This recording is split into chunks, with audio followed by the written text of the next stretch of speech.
Valborg, i forbindelse med Aarhus Skoles 100-års jubilæum, der har du lov at fortælle lidt om dengang du gik i skole. Ja. Men først vil vi gerne lige høre, hvor er du vokset op henne? Hvor boede du som barn? Før jeg begyndte skole. Jamen, jeg var født i Løber. Ja. Og i Løfgård. Ja. Og hvor flyttede de så hen? Derfra? Jamen, så var det jo far køb Skoven gård. Og så flyttede vi derned i 22. Ja. Lige til jul. Ja. Så du har boet nede i Skygge? Ja. Ja. Der er jeg vokset op. Ja. Ja. Nu vil jeg godt med at spørge til en dames alder, men Jamen, det gør jeg i livet. Hvor gammel er det, du er, Valborg? Hvad? Hvor gammel er det, du er? Hvor gammel er jeg? Ja. Jamen, jeg er 100. Du er 100 år. Ja. Så fik du brev fra dronningen.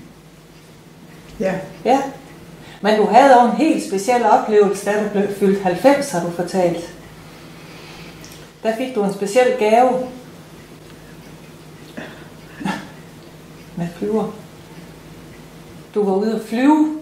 Nå, jamen, det var med oldebørn. Så det kan man en flyvetur. Ja. Fra Varde og ind over Kvam og Åtrup. Nej, jeg tog Åtrup ud til Endestrand. Og så fløj vi videre tilbage som Blåvand og så Skalling. Ja.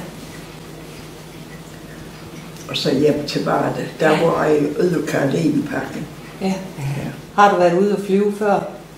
Nej. Det var første gang som 90-årig. Ja. Ja. Det var frisk gjort.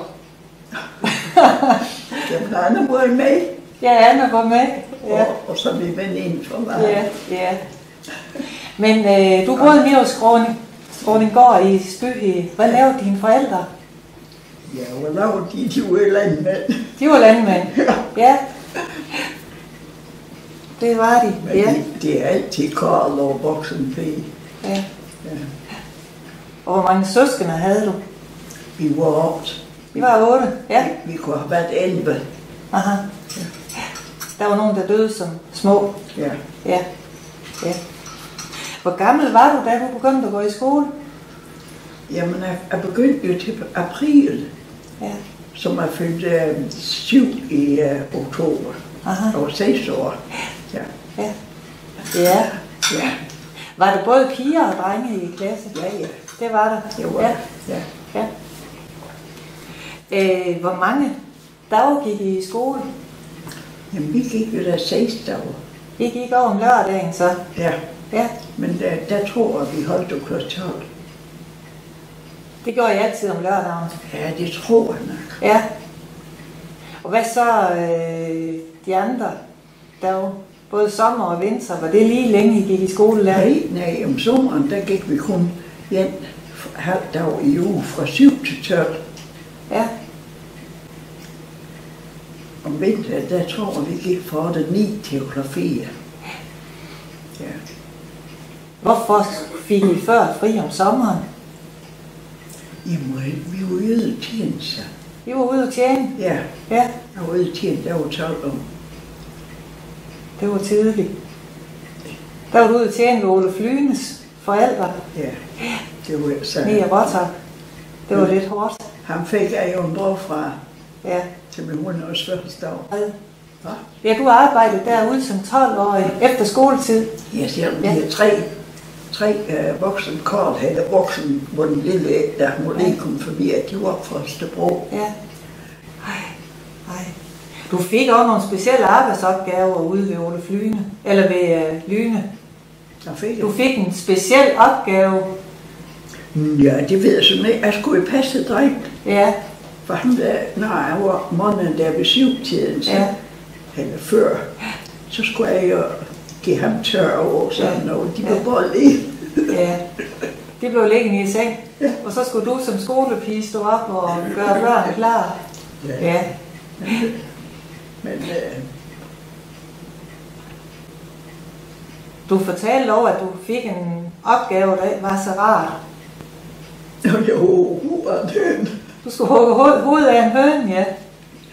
Som 12-årig. Der græd over. Jeg var lidt barsk. Jamen, så jeg hjalp jo med i rispanden i Ingmar med Viborg min, så skulle jeg vaske med i rispanden. Ja. Ja.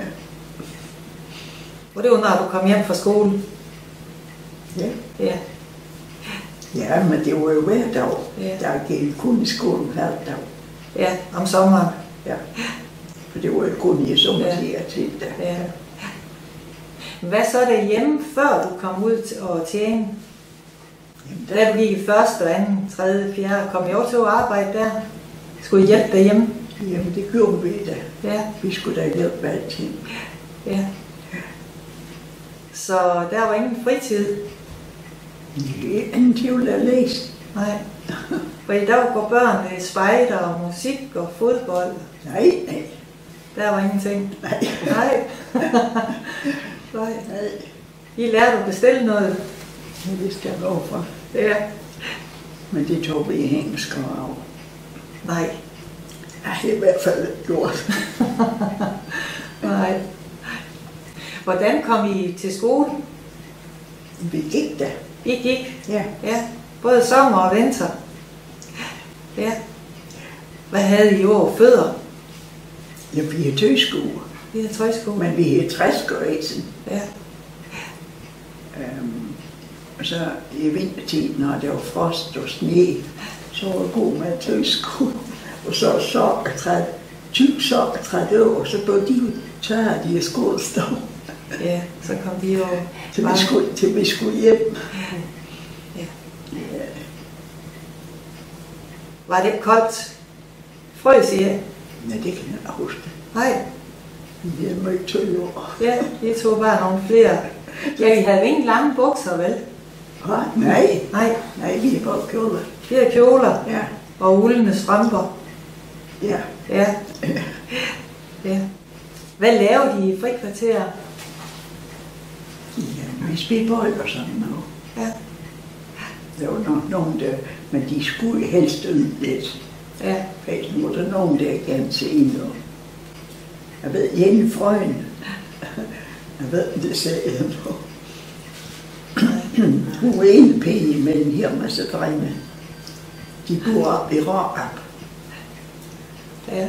Og hun, vi fik sukkermad til skål pakket ind i avispapir. Og der stod hun og løste avis, mens hun spiste mad. Ja. Var det mest sukkermadder, I havde med?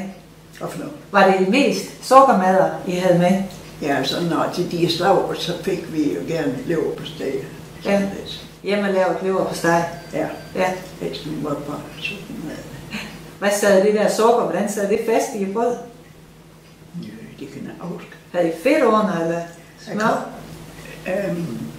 Da mine børn var små, vores børn, der små vi opbrød med sukker, og de sagde, de var komfyrringe, ja. Og det smagte så godt. Ja, så blev det lidt ristet. Ja. Ja.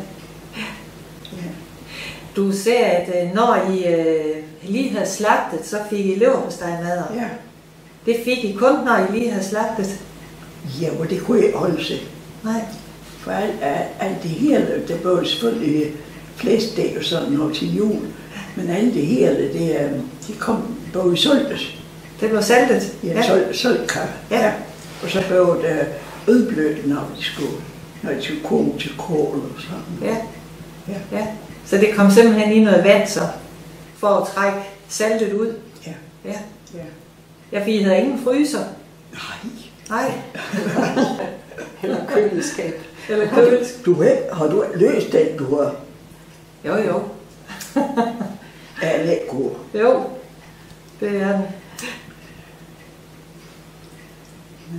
Og køleskab havde I heller... Hvordan opbevarede I mælk?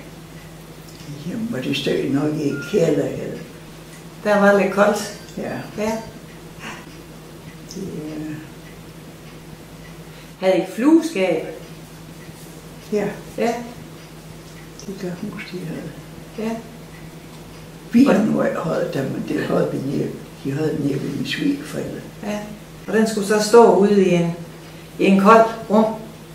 Nej, den helt nu væk. Ja. Udenfor. Ja. Udenfor? Ja. Ja. Og det var skøv selvfølgelig. Mm. Ja. Ja. Hvorfor hedder det flueskab? Hvorfor hedder det flueskab? Det var derfor, at flueskab kom til. Ja. Ej, det var svært at opbevare madvarer dengang. Ja, det var det. Ja. Der i skole, Valborg, hvilke fag havde I der? Hvilke fag havde I i skolen? Jamen, der var mange, der begyndte vi jo at synge en salme, og så bad fader, og så havde vi nok bibelhistorie. Ja. Eller katekismus. Mm. Det var sådan lidt det skulle vi lære uden ad. Så havde vi nok regning, hovedregning, skrift og dansk, diktat og genfortælling. Ja.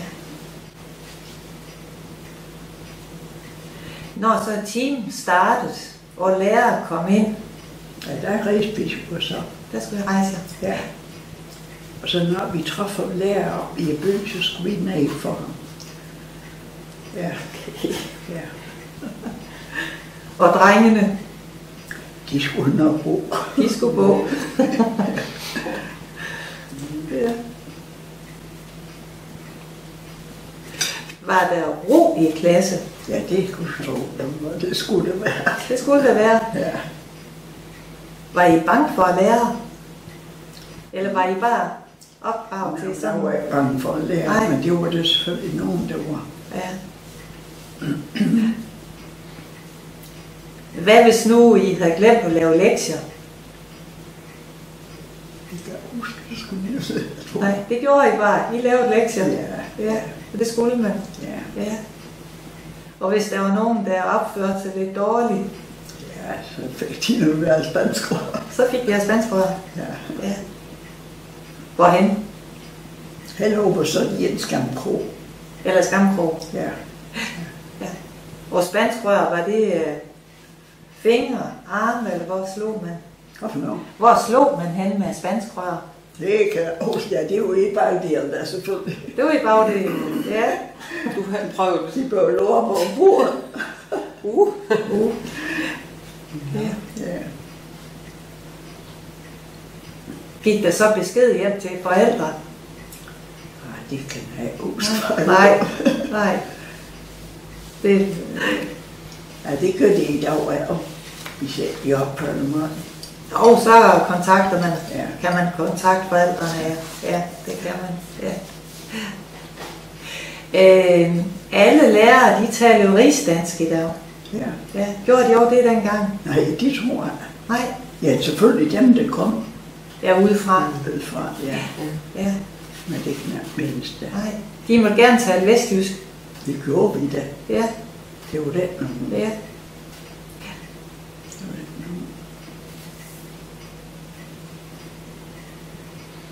Hvilke skriveredskaber havde I dengang? Ja, hvor vi havde blyant og biskelager. Ja, Og så havde vi jo pind. Sådan en skaft, og så kunne vi købe sådan en pind, så det skulle døbtes i et blækhus. ja. Så skulle vi så blive lavslag. Skulle det så laves om, hvis der kom en klat? Ja, det skulle det nok. Ja. Så var det i hvert fald lidt pænt mere. Nej.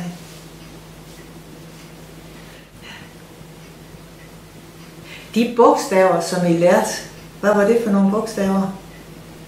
Jamen, det var jo almindeligt. Var det et skråskrift? Jo, det var skråskrift. Og det lærte I allerede fra første klasse. Jamen, det ved jeg kender ikke. Nej. Så Så det er jeg skriver der ikke. Nej. Jeg ved da godt, at der er nogen af der blokbogstaver, de skriver. Jo.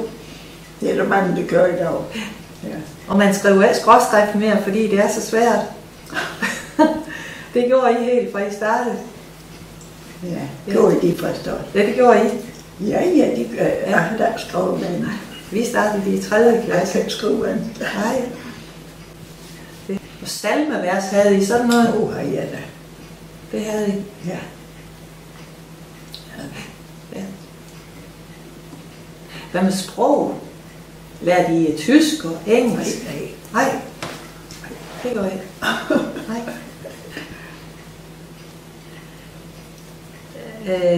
Hvor mange år gik du i skole? Jamen, jeg har nok gammel 7 år, og konfirmeret i 29. Ja. Og hvad så, da du var færdig med de 7 år? Jamen, så kommer jeg ud til hende. Ja. Der var ingen, der læste videre 8. Nej, det kan jeg huske det. Nej. Men det er måske kommet til siden. Du har vist med din konfirmationsbillede. Ja. Kan du huske noget fra din konfirmation, hvordan den fest, den forløb? Fest? Ja. Jamen, jeg fik i den nogle gaver, kan jeg huske. Ja. Vi cyklede jo til Lunde til præst. Fordi vi blev konfirmeret sammen med dem fra Lunde. Ja. Og så blev I konfirmeret, og var der så fest derhjemme? Ja. Der havde I? Der havde vi noget familie. Ja. Ja. Og så var man voksen,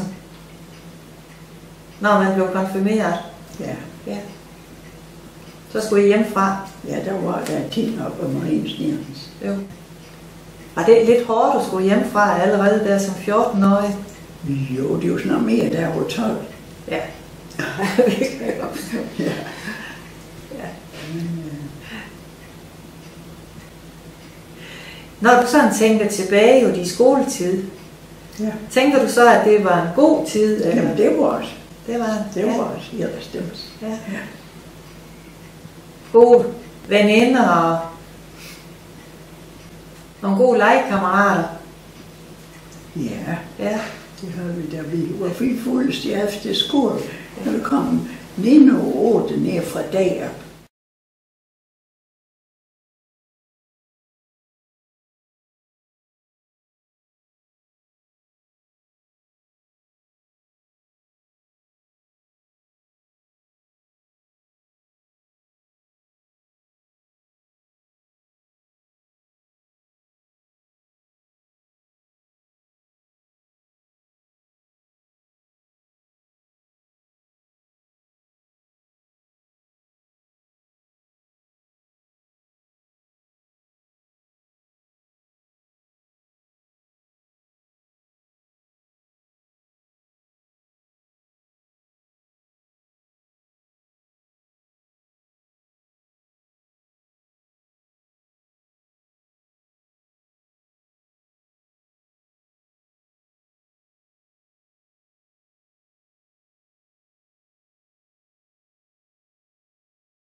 Hvad så, da du var færdig med skole, og du var ude at tjene, så skulle du jo gift, så blev du gift på et tidspunkt.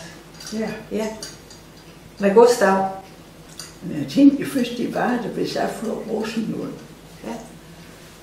Og det ved jeg kan ikke mindes, at jeg skulle snakke. Men jeg snakker vestjysk, men de konen derude, hun var så hård ved hende børn. Der var 3 hjemme, og 2 rejste hjemmefra. Og der var en lille pige og en dreng. Pigen var 5, og han var 8. Og hvis de så dutte med så kan I tro, de fik en vending. De må det sige du. De skulle sige de. Jeg tænker over i dag. Ja. Og frøken vel? Hvad sagde du? Ja, de og frøken, eller hvad? Ja. Ja. Og så hende er jo 16, hvis hun kom hjem med dårlig karakter. Det var helt godt. Men så kommer jeg til Blåvand. Ja. Det var ude i 3 år. Det var noget Irland. Jeg havde været sjovt, og vi var mange piger og havde travlt. Vi er aldrig fri om sommeren. Nej. Hvad, var det ude i mark, I havde travlt, eller var det inde i hus? Var det markarbejde, eller var det i hus, I havde travlt? Jamen, det var jo Blåvand Kro. Okay. Der var jo mange feriegæster. Og der var ingen toilet. Der var ingen. Toiletter. Okay.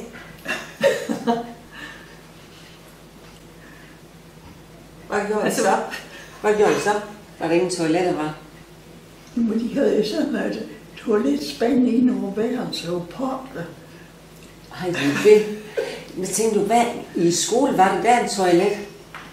Jamen, det var jo bare sådan i en nødhus, hvor de kunne, de lå en bræt med en hul, og så var der en spand under. Det var heroppe i Aarhus skole. Jamen, det har vi børn også. Ja.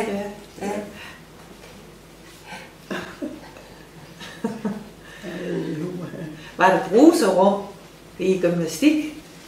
Bruse, nej, det var det ikke. Nej. Det var det ikke. Nej. Det var det. Havde I en bruser, eller havde I bad derhjemme? Nej. Hvordan blev I så vasket? Der var jo en stor gryde, så lå komfur, og så en baller ind i køkken. Og så blev vi vasket. Det var kun en gang i år. En gang i år? Ja. Hvad gjorde I så de andre dage? Hvad gjorde I så de andre dage? Jamen, vi vaskede var så almindeligt. Sådan etagevask? Ja. Vi havde sørget heller ikke, da vi blev gift, der havde vi et toilet. Nej. Og det var i år 30, og i 49, der fik vi, der bødte vi. Nej, 51, der bødte vi. Og så fik vi badeværelse. Ja. Jamen, det var jo almindeligt dengang. Altså, der var ikke så mange, der havde badeværelse på det tidspunkt i 51, vel? Ja. Der havde I været foran. Ja, der var mange nede i vores der havde. Ja, det ved jeg. Jeg er klar over. Ja. Og elektrisk, det fik vi inden 11 år. Vi var gift. Så I havde simpelthen tællelys, eller hvad havde I der? Lamper. Olielamper? Og det var jeg slet ikke. Petroleumslamper? Ja. Det var noget bøvl. Ja. Det var let, da vi kunne trykke på en knap. Ja. Men det havde vores naboer jo heller. Nej, det var jo ikke. Nej. Så det var lige for alle. Jamen hvad så om magner? Når I sad og I var færdige med at arbejde, og det var mørkt, hvad lavede de så? Nu ser man fjernsyn, men hvad gjorde I dengang? Der var ingen fjernsyn. Vi løste jo nok over. Ja. Og sådan noget strækket og lidt så. Ja. Men det var hverken fjernsyn her, radio. Nej. Fortalte de jo historier, da I sad der om aftenen? Ja, det har vi nok gjort. Ja. Hvorfor noget? Spillet Ludo eller noget? Ja, Det eller gjorde kort med børn og sådan, ja. Ja. Og 5 år. Hvad kostede en is, for eksempel, dengang? Jamen, det var da nogen. Der var selv, at man kunne købe en is, måske. Nej. Jeg kan huske en gang, vi skulle holde mælk hjemmefra mejeri, der lavede der selv is Ja. af fløde. Ja. Og det var i vintertid, så er du for, hvor det kunne fryse. Ja, det er klart, man havde jo ingen fryser, så man havde ingen is. Nej. Havde man noget andet slik, eller sådan noget slikpinde, eller sådan noget? Ja, det har de nok holdt, ja. Men det er ikke noget, du kan huske, I har fået som barn, sådan noget, hvad? Jo, det kunne vi købe op fabrikal, han var i København. Ja. Da inden de rejste til Amerika. Ja. Og der kunne hun få slikpinde. Ja. Og der var en komik. Ja, der var 2. Men særlig Jan. Jeg tror, det var ham, der startede nede i Hindebjerg. der var en købmandsforretning i Hindebjerg, og I vidste det. Ja, ja. Nå. Han var så gavmild. Og den anden, han var mere fjer, Ja. når han købte en pus bolse. Men hvad koster sådan en pus bolse? Ja, det koster 5 øre. 5 øre? Ja. Med is, det kan jeg huske. Nej, det kunne jeg ikke. Men det er jo klart, når man ingen fryser har, så kan man heller have is. Nej.